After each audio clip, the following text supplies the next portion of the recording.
Assalamualaikum guys, kita jumpa lagi di channel Agus Salidi. Pada sore yang berbahagia ini nelayan sedang muat es pergi ke laut. Jangan lupa nonton habis videonya dan jangan lupa like dan subscribe di channel Agus Salidi. Oke.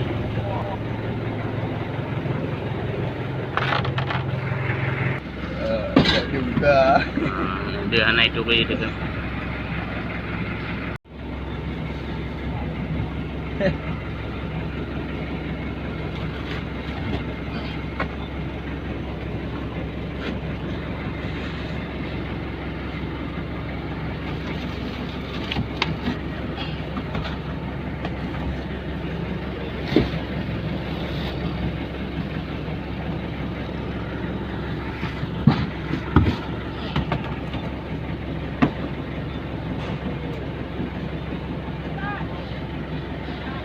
Ya, satu lagi bang.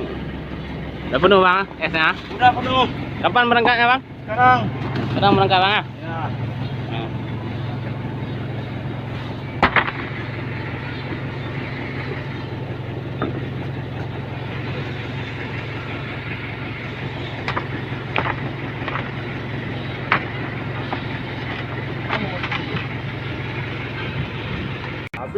Habis ade.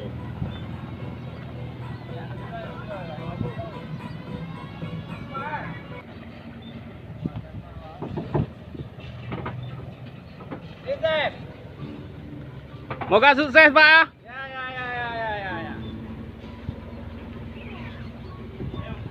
Inilah jadi penilaian Ya beginilah nasib para nelayan.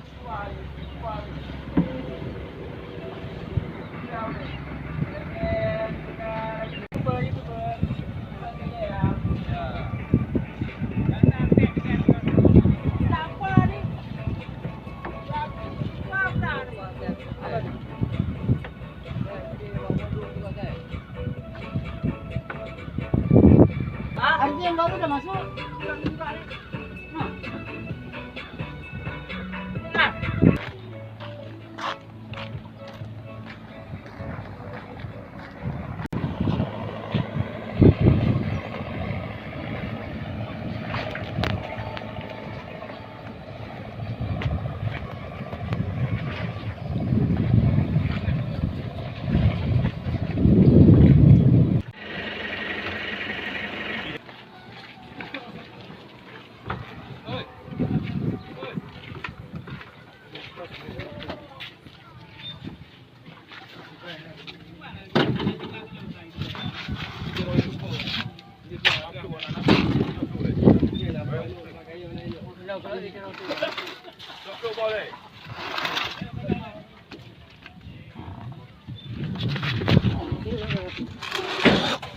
Ini dia mau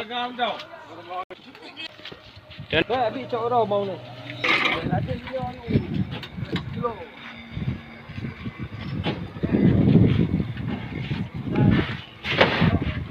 ini adalah tokinya bos. Toki. Inilah pada sopirnya yang langsir ke Medan langsung bang.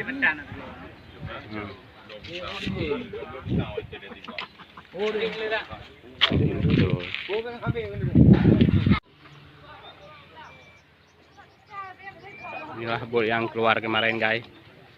Nah, ini hasilnya. Sedang bongkar ikan langsung ekspor ke Calang guys dari Riga.